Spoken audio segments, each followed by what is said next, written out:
Hello and welcome to today's policy panel, Equity in the Digital Divide. This panel is presented by Code Nation with support from Code.org, Tech Exchange, Girls Inc., and Hack the Hood.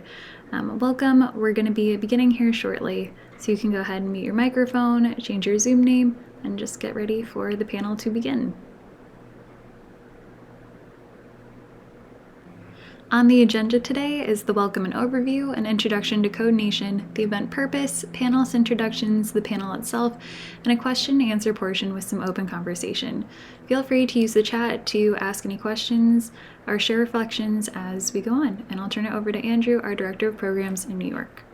Cool. So Code Nation, we are Code Nation. We are a nonprofit based in New York City, Chicago, and the Bay Area. What we do is we equip high school students with the skills, the technical and professional skills that together will allow them to enter careers in tech. And we do that. We've been doing that since 2012, started in New York. We've expanded since then, but we're just super excited to engage tech companies and also volunteers to help facilitate our program. And what we focus on is creating access, providing the skills and the opportunities for our students. And those three words really speak to what we are going to be kind of talking about today. So over the past year, obviously COVID has changed the way we have facilitated our programs. You know, we used to be in person every day. Obviously that has shifted where our programs have been pretty much remote since March 10th of last year.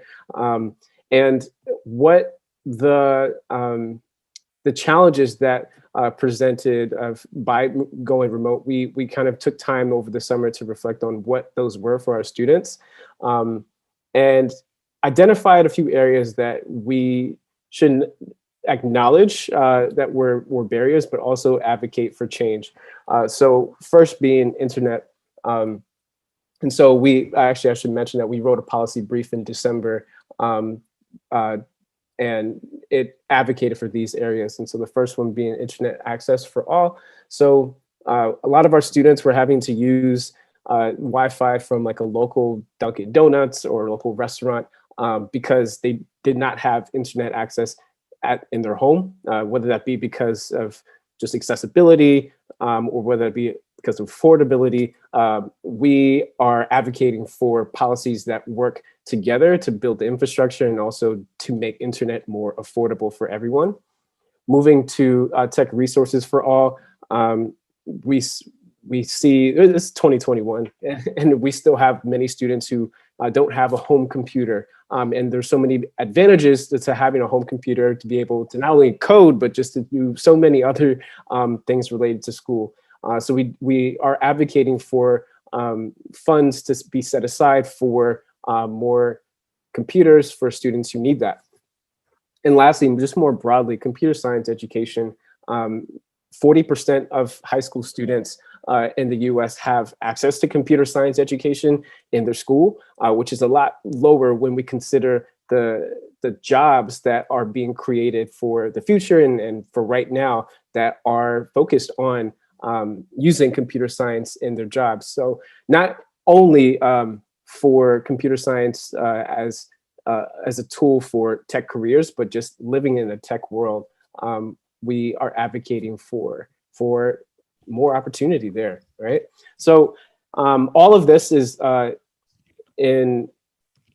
as I transition to like our panel, these are the things that we're advocating for, and we have a wonderful panel that can help speak to how we can advocate for some of those policies in your own community, wherever you are. So we're bringing together a panel from all across the country today, starting with our moderator, Pat Williamson. He's an advisor for Harvard Back. He's based in New York City. So welcome, Pat. Moving to our first panelist over here, Abril Vela, who is a special projects coordinator and for the Office of Computer Science Education in Chicago. Welcome, Abril. Moving to Justin. Justin is a Code Nation alum. Shout out to Justin. He's also a volunteer. I forgot to mention that. You forgot to put that there. And he's also a sophomore at Stony Brook University, studying what? You guessed it. Yep, computer science. Yeah. So he's based in New York City. Moving over to Talisa English Harris. She is one of our Code Nation teachers in Chicago. She is a wonderful and awesome advocate for computer science education. Welcome, Talisa. Moving to Jose Magana. He is the managing director of Impact at City Year, San Jose, Silicon Valley. And also he is a trustee for the San Jose Unified School District, calling in from San Jose. So welcome, Jose. Moving to Maria Gutierrez. Maria is a parent of a Code Nation alum, and she also is just an advocate for computer science education. Welcome, Maria. And she's calling in from San Francisco. Welcome. And last but not least, we have Jessica Ramos, who is a current student and just advocate for all things that we're talking about today. She's awesome. Welcome, Jessica, who's calling in from Oakland. Awesome. So without further ado, we're going to have this conversation that's going to be moderated by Pat. And without further ado, I'm just going to give it over to you, Pat, and let's get to it. Sure thing. Appreciate you, Andrew. For those who don't know, I actually went to graduate school with Andrew at Teachers College, Columbia University. So that's where we met. And we definitely have had long nights in the library. And it's nice to see, like you go to school with folks and then you find out that you can actually work with folks as well after graduation. And, building community is everything. So I appreciate you, Andrew. And yeah, let's just dive in.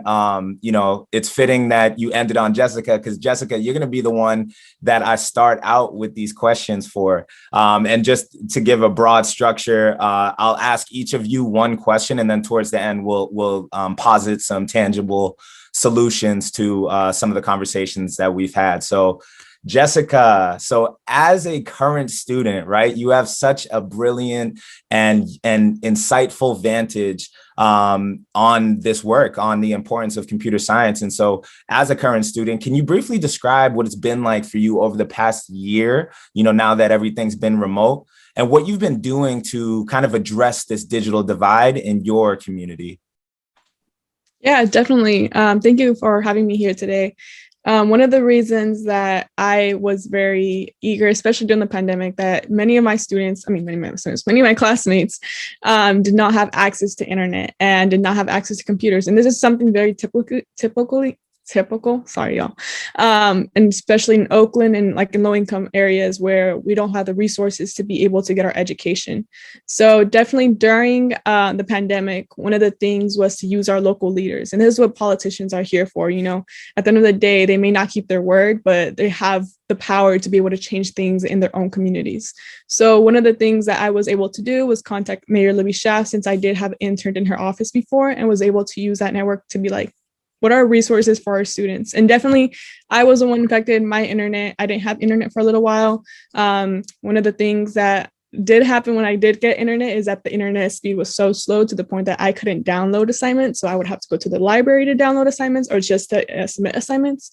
And definitely, it's been one of the things that, that humbles a lot of people, because they're like, oh, like, why would you go to the library, especially in Oakland? But definitely one of the things, it just made me feel like, if it's happening to me, how many students are there like with no internet and with no access to the computer? So yeah, definitely what was pretty much what happened was that Mayor Libby Schaaf used her contacts and everything to be able to get access to up to 25,000 computers and hotspots to students. And to this day, we are still reaching out to 30,000 students who all have laptops and access to hotspots. So the power of a teen can do a lot, especially when you speak up. And it's one of the things I'm teaching out my youngins as well, because one of the things as a community we're supposed to be here is just to support one another. So definitely reach out to your local leaders, because this is supposed to be ending for all students, especially when it comes to their education and their future. Absolutely. Wow. Jessica, thank you so much. And, just as a quick follow-up question, you were mentioning how you were experiencing some of the things that you were advocating for. I guess I just had the question around, how does it feel to not only be an advocate for this work, but to, find yourself in this work and, coalition build with other individuals that are also going through, this experience? It's been one of a ride. I never thought I would be interested in digital, especially when it comes to coding, because I've always had a thing for data science, but never for coding. I always thought it's very hard, and it is. It is to this day. Justin probably knows, but one of the things that I've learned is that how this affects us nationwide and how we can fix it all together, especially using different resources. Even worldwide, I'm currently working on the national children's campaign to be able to fix that. And one of the things that we're doing is nationwide ending the digital divide. Where I plan to be doing is doing that worldwide, especially starting with my own country, which is Mexico, and definitely have heard different ways to be able to work with worldwide. And also one of the most important things is just speed, internet speed, to be able to have things to download, to be able to have students be on top of their things. For another thing is, there's definitely things that, we don't think about, especially when it comes to speed and especially when it comes to the computers and what type of computers, but definitely it has been something that I've been able to learn about and have a passion for. Thank you. Oh my goodness. You can see it on the panel. And I'm sure folks, even if the videos aren't on, you see the head nods, right? Like we're identifying so much with what you're saying. And, I just want to uplift you for all the work that you've been doing and will continue to do, because your voice is so important. That's your superpower, your story. So thank you so much for that. And, I feel like this is a nice transition into a question that I have for Talisa. Thinking about the student experience, right, and your interactions being a school leader, school leaders across the country have been, kind of handed this difficult task of adjusting the curriculum for this remote learning environment and to ensure students have what they need to be successful, on top of just like personally navigating a global pandemic, right? Sometimes we forget about the fact that there is a whole pandemic outside. And so I guess my question for you, Talisa, would be, what has worked well when you think about your work at the school level to meet the digital, academic, and especially the socio-emotional needs of students over this past year? Okay. Yes, I'm glad to be here with everybody. I was thinking about that. I know everybody's talking about tech, computer science, and things like that. But what I really had to do this year is slow down, listen, be patient, be flexible, and adjust and adapt to the needs of the students, and whatever those needs are. It may be just, because sometimes we have an instance where we're trying to fill this space, this space. The teachers are trying to fill every minute, every inch of space with something, and sometimes you have to be okay with the silence. That's what I tell my students, and tell it's okay. Let them process. Give them that little extra time. Make connections. And Code Nation has been wonderful with that, making connections with my students. And the students are opening up and telling them, hey, I'm on my phone right now. I can't open Pop Code. I can't code right now. And basically being comfortable enough to say that I don't have what I need. That's huge. Because a lot of times students and even teachers, because, teachers supposed to know it all. I look at it as your lifetime learner. I didn't know how to code at all when I came into this process. So I tell my students, I'm learning right along with you. I understand your pain or your frustration and things like that. And providing, a lot of times people forget to provide the support for the teachers as well. Because a lot of teachers are terrified. Like, I am not doing the coding unit. Forget it, because they're a little afraid. And then you have to be, open to learn, open to change. That's what you're asking your students to do.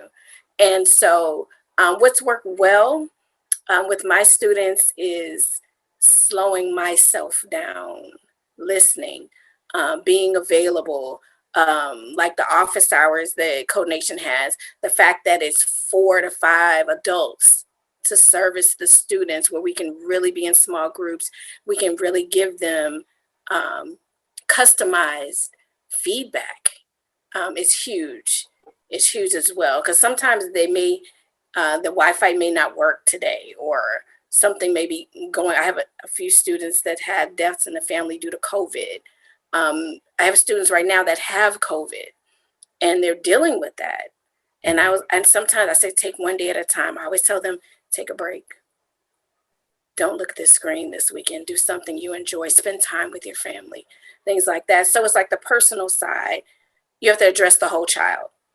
I think it's part of the solution. You have to address the whole person, the whole child. And then once you present those opportunities to the students, it's like presenting them with a clean glass of water, basically.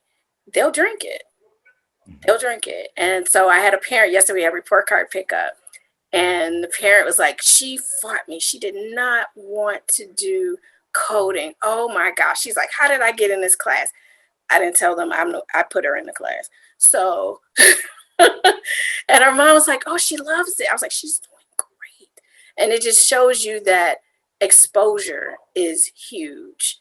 Having the right tools is huge. Like Jessica mentioned, something as simple as Wi-Fi. I mean, and we can't see because we fixed the wall. I just installed an Ethernet in my house, because we have several people working. Like right now, I told my husband, go upstairs, I'm on. Because we're all in the house together working together. So we had to run a direct line for my computer so I could present my videos better to my students. And even Code Nation came through and asked the kids, hey, if you need a computer, we can help you with that. If you need help coding or whatever, the helpline, we can help you with that. And that's been huge. I mean, I wish all my classes could be this way, where I had this type of support. I'm about to start, you all have inspired me. I'm about to start the classes for my computer science endorsement myself, because I'm not endorsing computer science, but I've been bit by the bug. So I start classes this summer, and I'm looking forward to it. I am. I've been bit by the bug. That's amazing. Yeah. Well, thank you so much for that. And, part of what I'm hearing you bring up is around the fact that, this remote environment is kind of blending the role that you play as teacher, as school leader, because we're all going through this experience, right? And so sometimes keeping that hierarchy of like, I'm the locus of knowledge or I'm the teacher, I like that you were bringing up that we're going through this together, right? Because I think that that's an important element. And, I think it transitions nicely into a question that I have for Maria, actually, so as we're thinking about, the interaction between school and parent and community, even before the pandemic, Maria, you've been advocating for introducing computer science education in schools in the Bay Area. And so for this question, we were wondering, can you just talk about the challenges that you've had as a parent and a community member working to bring CS to your child's school, and then maybe any lessons that you've learned from overcoming them? So the biggest lesson I've learned is communication is key. You have to be sure to bring forth a plan, not just the idea. You have to give them a plan of how you're going to, go forward with this. So you speak with the principal, the school boards. They do value your input. They want parents to be involved, and tell them so that they can see the steps they need to follow and how invested you are and how dedicated you are to bring this to the school. You have to, as a parent, I had to step out of just my child's experience and look at the community as a whole, for the whole school. I wanted it for all the students. I thought this is going to be a great investment, a great skill for my daughter, but it would be for all the students at that school to have the same opportunity that other schools offer. I told her, go try it. Got it into the school, she tried it, and now she's a CS major in college. So it brought benefits and opportunities to her life, and I knew I had to advocate for other young girls at her school to have the same access to this amazing opportunity. And as a community member, I had to actively educate myself. I had to learn how to navigate the school process of incorporating a new curriculum and then take action. I had to reach out to all those in charge and schedule meetings alongside talking with my daughter to see what real-time opportunities CS programs like Code Nation gave her. So it's just communicate, ask questions, find information, really show that you're invested and that you're willing to stand by them, with them, behind them, in front of them to get this curriculum or these opportunities into the school.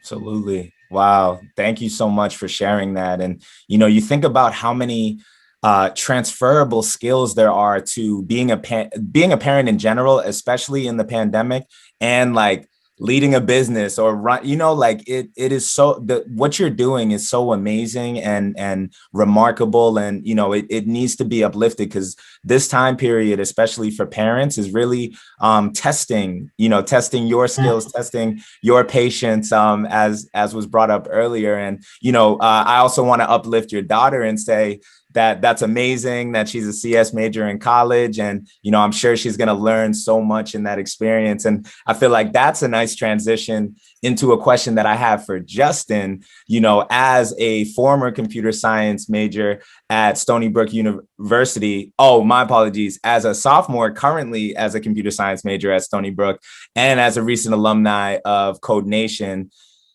So in the almost 2 years since you've graduated from Code Nation, we were just kind of curious, what have you learned about the tech industry in general and your particular tech industry or your particular tech pathway, which would be, your college experience? And what are some things that you wish that you knew or experienced during your K through 12 years that would have been helpful for you right now? Yeah, that's such a great question, and I'm so happy to be here, and thank you for everyone coming. I think straight off the bat, like the thing that I learn or notice right away is the lack of representation of underrepresented students in tech, right? As soon as I got into my first coding class, it's you don't see anyone that looks like you, right? And then you think to yourself, how can I relate with these people here, right? It's kind of discouraging sometimes, feeling like you don't fit in. You don't have that person to support you, right? With part of the same representation. But I also learned that your connections and network also goes a long way. It's insane, right? It's the people and it's the people that you meet.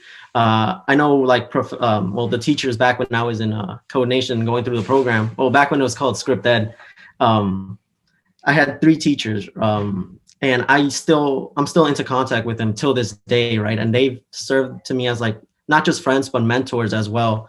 Help me navigate the internship process, right? That's really scary. It's something that I've never experienced. And it's they made me feel like I could do it, right? They made me feel comfortable with myself. And also that motivation booster, right? They just hyping me up. And that's always nice. What else? There's so many things I learned. I feel there was this big notion on you have to be good at math, right? You have to be the best at math to do good in CS, which is definitely not true. Personally, I love math, but I'm not the greatest, right? But you don't have to be the greatest at math to do well in CS. What else have I learned? I learned that there's so many different sectors that you could branch off in the tech industry, right? At first, I was all I want to do is coding and just software engineering, heavy technical stuff. And then, I was looking into product management. It's I love working with people, right? Thinking about products and maybe this is something I could do as well. I'm taking a Python class, got introduced to data science. When I remember when Jessica was saying about data science, like I never knew about that as much. Like I had an idea, but never knew about it. I'm like, this is kind of fun, you know? So it's like, it's always like changing, but always like surrounded by this, like this technical area that I'm still interested in. I also learned that like having an organization or just friends around you, right? The people that have like a good, like, you know, they have your best interests at heart, right? You surround yourself with people that actually care about you and want to see you win, right? See you succeed. Because I've definitely like encountered with people that I thought had the best interests, and it's like they're just like, you know, use you for like these like your skills and I guess some of the knowledge that you have, right? What else have I learned? I learned, oh, soft skills. Yeah, it's big to have your technical skills, but like your soft skills go so far. I think it's just as important to like develop those soft skills, right? Like knowing how to talk to people, knowing how to collaborate, right? Knowing how to just like work in a team, right? Also like just be that leader as well. I think I've definitely experienced that. I've learned that I don't think you have to code every day to be some amazing like programmer or anything. It's like, it's not, you have to like live and breathe code to be like this super like genius or something. Like, and I definitely don't, because I'll go crazy, right? Just looking at code all like too long, right? That's why I developed like some interest, right? On the side, I consider myself a magician. I guess like a little like a junior magician. I do some card magic here and there for my family and friends. I enjoy just like playing video games, but I haven't played video games in that long either. I started getting into jump roping, just like, you know, burn those calories or whatnot, like, you know, quarantine might as well try to get fit. I also learned that a CS degree is like, there's so many multiple requirements in a CS degree that like have nothing to do with CS sometimes. And now it's like, like if I told my high school self that, I'd be like, no, why am I doing like, why do I have to take these other courses and stuff, right? Like, why am I required to do these other things?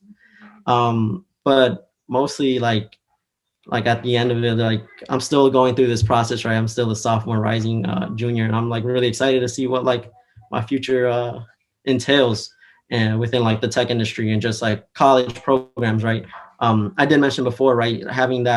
Not having enough representation of students, minorities, right? In my college myself, I actually became one of the founders of an organization at Stony Brook called ColorStack, which started in Cornell, but now brought on to ColorStack. And I'm one of the e-boards as the events chair.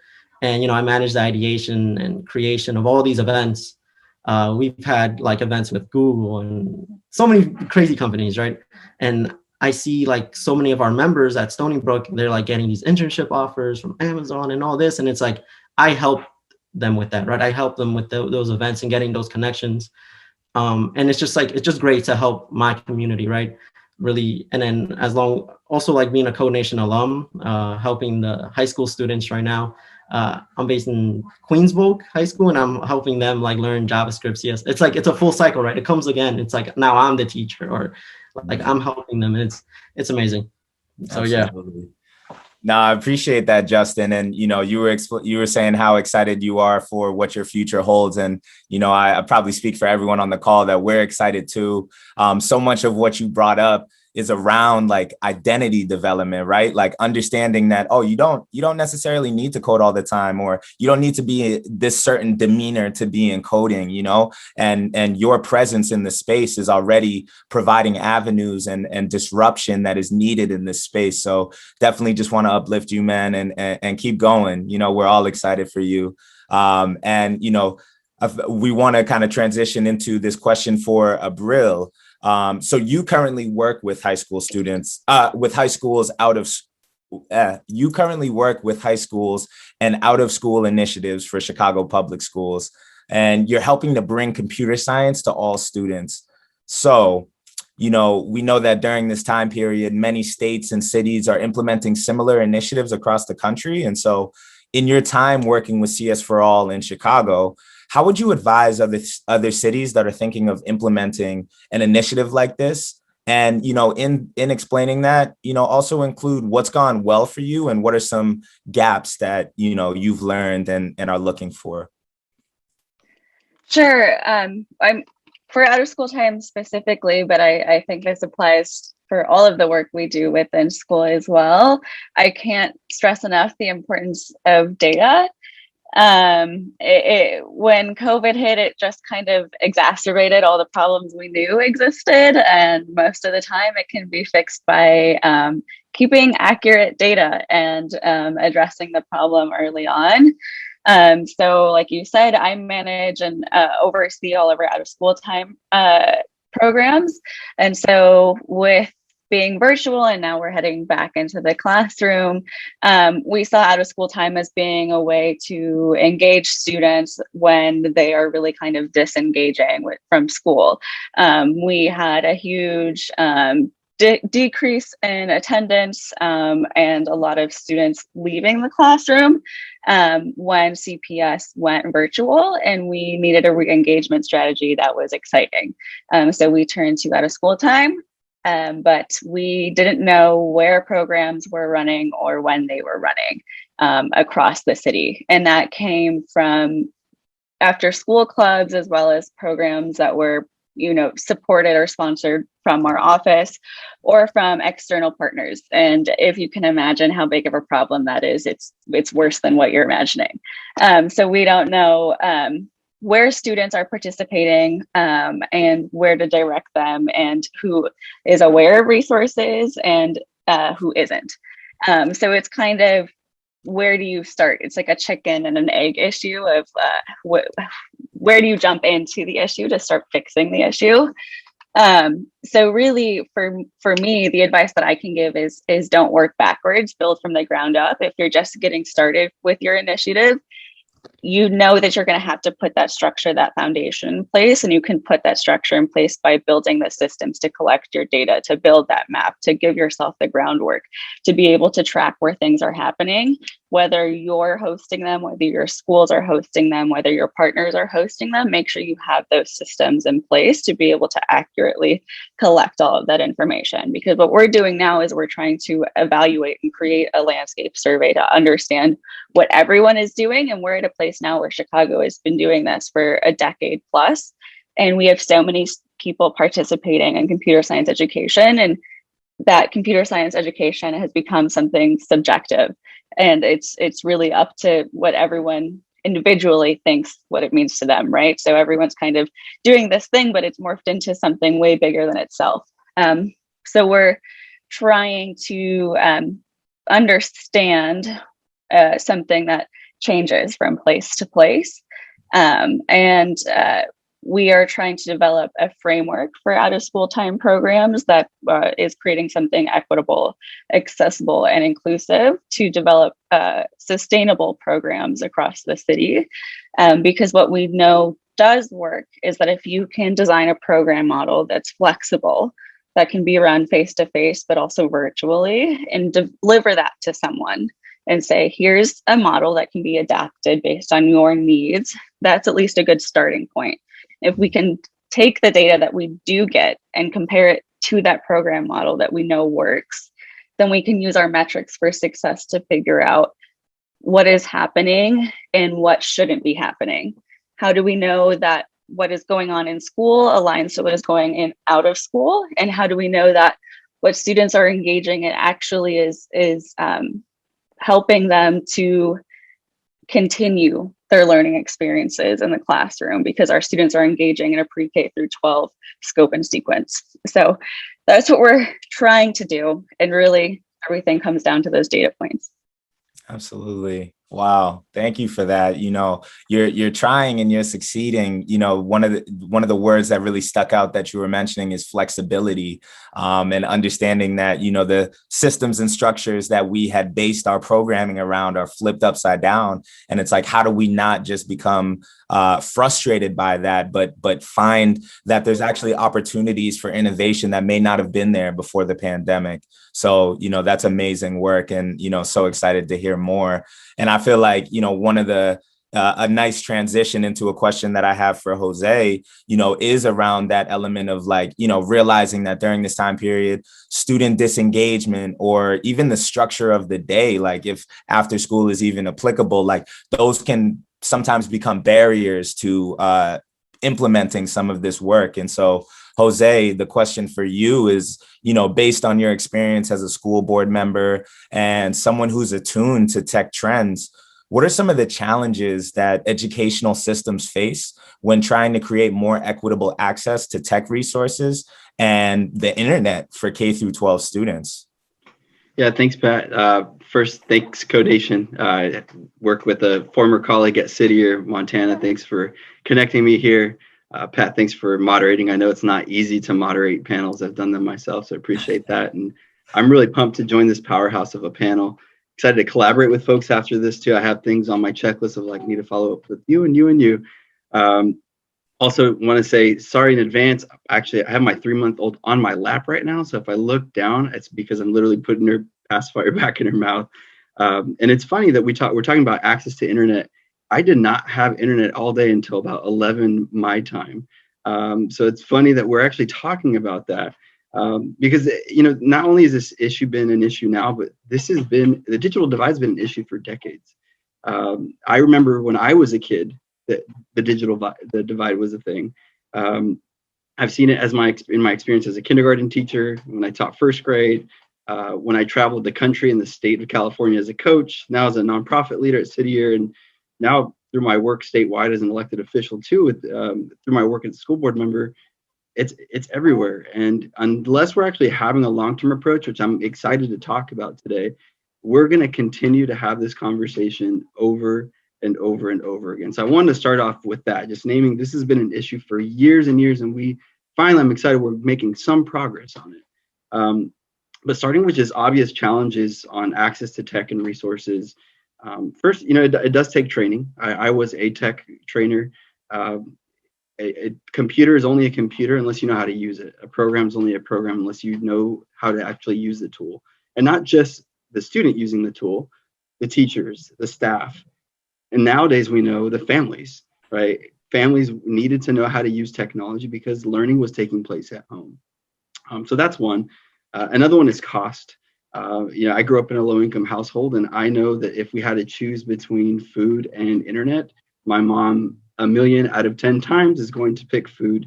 And internet and tech is still expensive today, not just for families, but for school districts. During the first month of the pandemic, it cost our school district over $100,000. And I want to say it might have been about $200,000 just a month for hotspots and devices. And that is not sustainable for any district. As we know, we don't fully fund schools and school districts as we should be doing now. I think true access is the other one. Speed, right? Yes, we have internet, but if it's actually not producing at the right speed, it doesn't matter. I grew up in a household where I had 5 cousins living with us at one time. If we were doing distance learning at one time, there's no way our internet was going to work.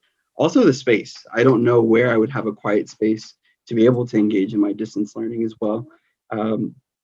Also too, I know too, in growing up, I never had access to AP, computer science or anything of that sort.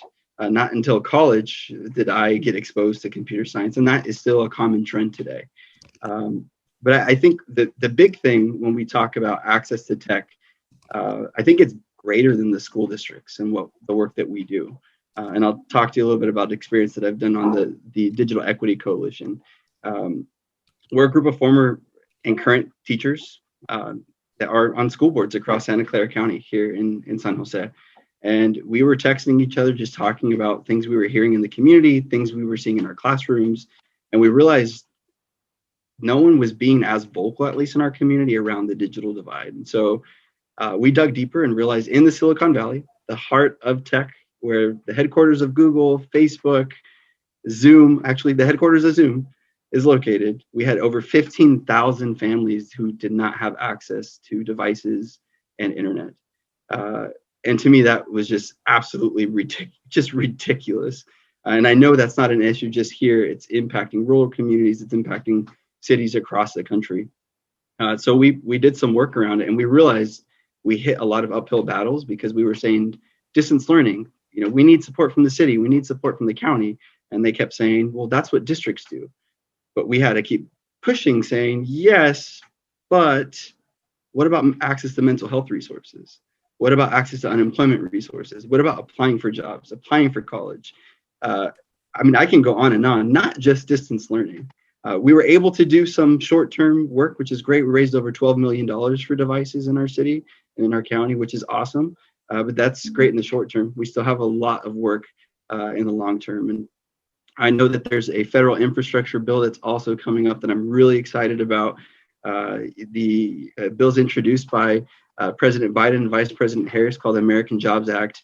Just really pumped because it's one of the greatest investments in infrastructure since the 1960s, and focus on jobs, infrastructure, and just investment in bringing high quality jobs to our folks. And what I like actually is that this administration isn't saying infrastructure is just streets and bridges. It's actually high-speed internet, high-speed access for everyone in this country, in rural communities, in our cities.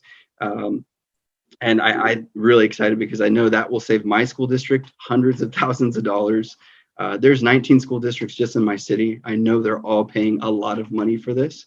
And frankly, it's going to open up some of the resources that we have where kids can access the digital resources from the library, access the mental health resources that we can connect them to. We know applying for jobs, colleges, and internships is all online now. So really excited about that, and excited to continue to talk later on about some statewide issues in California that we're also working and advocating on. Wow. You just gave so many gems. I think that's the bit you mentioned it on this call where, this call is really just a spark. This call is an opportunity for us to be in community, but, the real work happens after this call. And so I hope that everyone has the opportunity, whether on the panel or even, in the broader audience, to really tap into these like gems of resources that are on this panel. I want to open it up to just anybody, kind of popcorn style, because this last question is, for anyone that cares to answer. And it's around what you were getting at, Jose, around tangible kind of ways that folks can get involved. And so I was wondering if anybody has ideas for, again, tangible ways to get involved in advocating for just a better digital future for our students. What comes to mind for folks?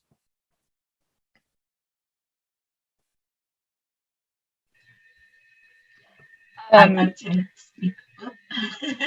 No, please go ahead. Okay, I'd like to speak on that.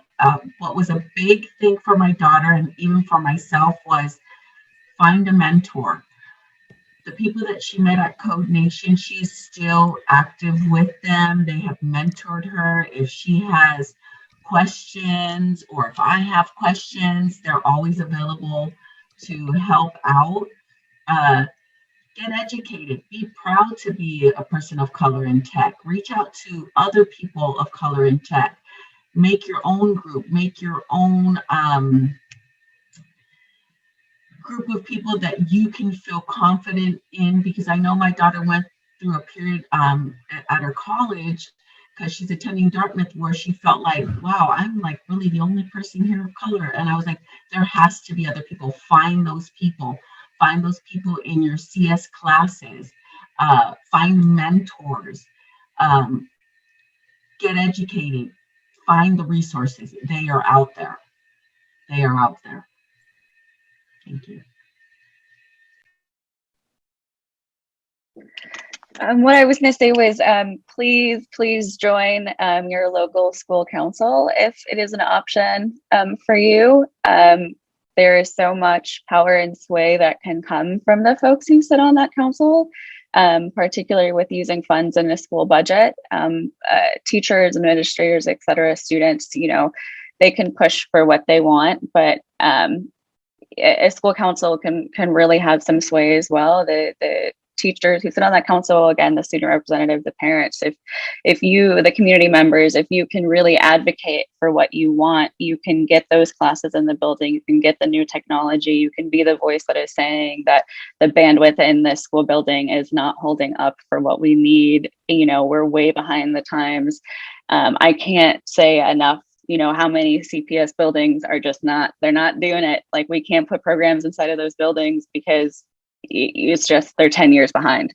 And so until the building gets updated, the school just can't offer certain things. And school councils can make a lot of difference in how funds are utilized. Absolutely. I want to just throw in there that if you're in the audience and you have any questions that you would like to ask the panelists, feel free to throw them in the chat. But yeah, some others. If I may, first off, I think figuring out who your school board member is in your community, your city council member is in your community, and contact them. So I hope if folks are from San Jose Unified School District, I hope to get some emails today from folks. Jay Magana at sjusd.org for advocacy. But when it comes to just different things to advocate on the policy side, one thing I do want to give some props to the city of San Jose with work on some of the digital divide and digital inclusion. There's some work on free community Wi-Fi networks that are connected through the school district. So anyone within a 2-mile radius of different schools could have access to free internet through the school district. That's through the community. It's safe, and it truly provides community access. And it's a program that is working. It does have some cost to it, but I think we can see some more expansion of that and pushing for more city policies of expansion where, for example, in our libraries in the outdoor area, they've expanded Wi-Fi so that folks can connect when they're outside as well. When it comes to the state of California, there's a couple bills that have come up that would like to get folks support for. There's two, that's AB 14 and SB 4, which take a look at it's really policy wonky, amendments of regulatory structure, really to look at funding publicly broadband projects. At this point in time in California, it sounds kind of crazy. But for example, if the city says, hey, I want to build a public infrastructure plan right here for broadband, and a company says, actually, we're going to build something there in 5 years, the public entity is not able to build that program there because of the private entity has the power to do so. This bill says, nope, we're going to change the rules to make it fair for public entities like local governments to have some competitive programs for access to public broadband.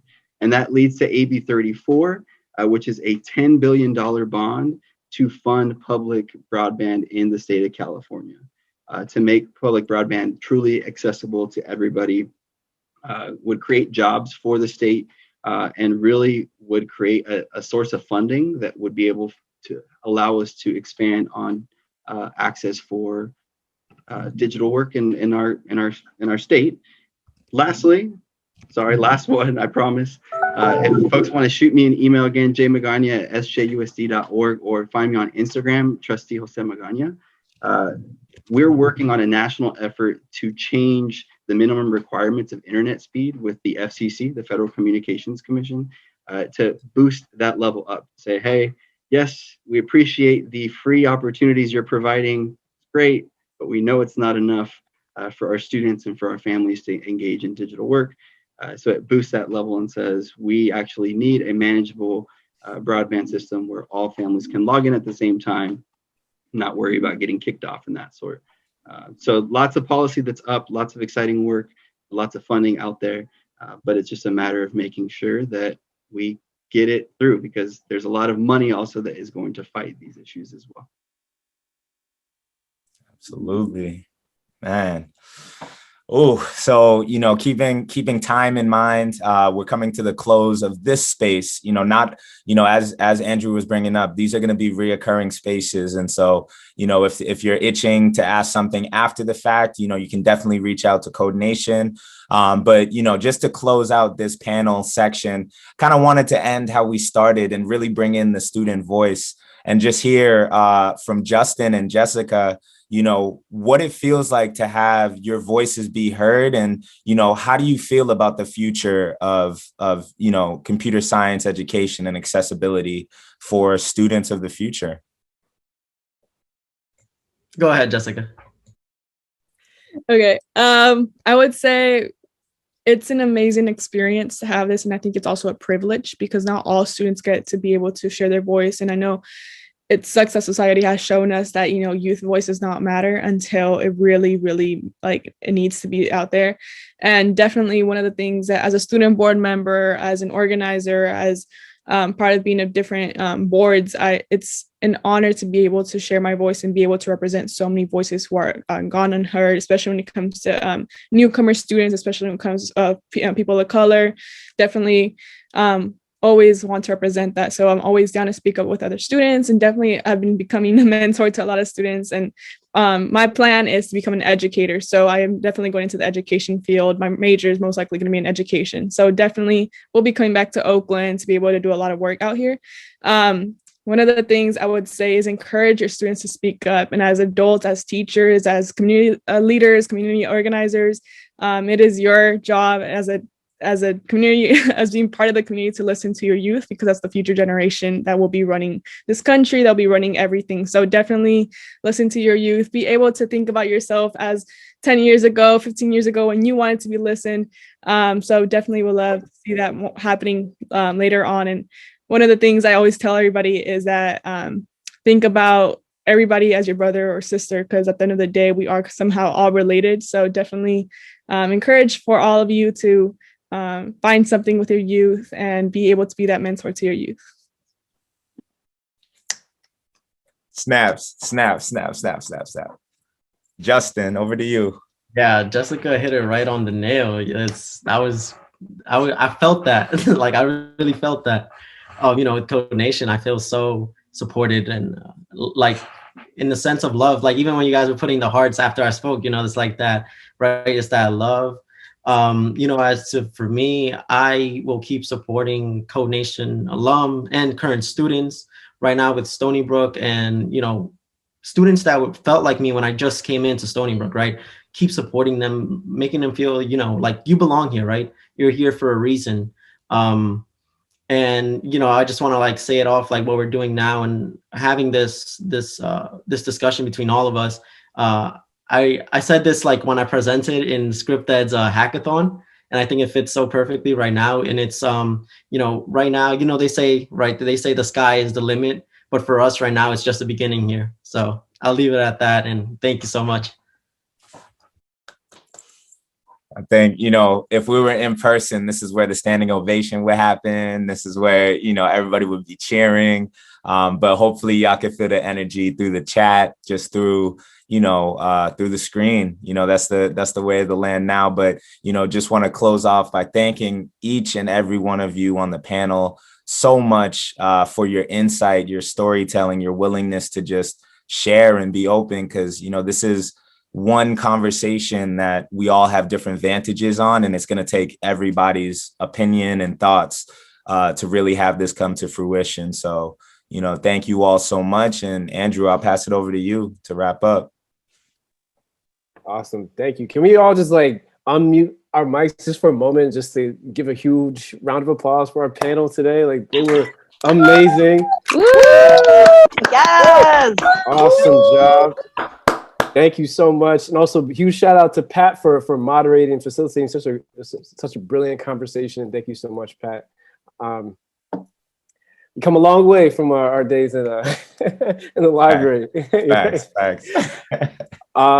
But before we wrap up for today, we do have some resources for folks who are just interested in trying to find out how you can get involved in disrupting the digital divide. We're also going to put together some resources based on the conversation that we had today that we'll share out pretty soon.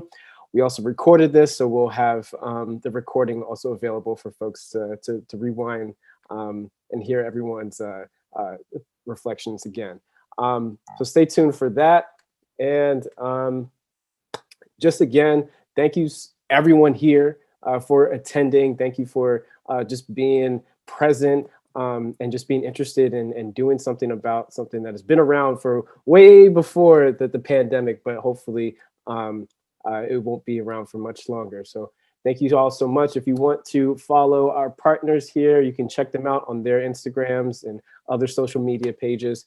Also, you can follow us at It's Code Nation on all of our social media websites. So with that, everyone have a wonderful rest of your day and weekend. Thank you all again so much for coming. Take care.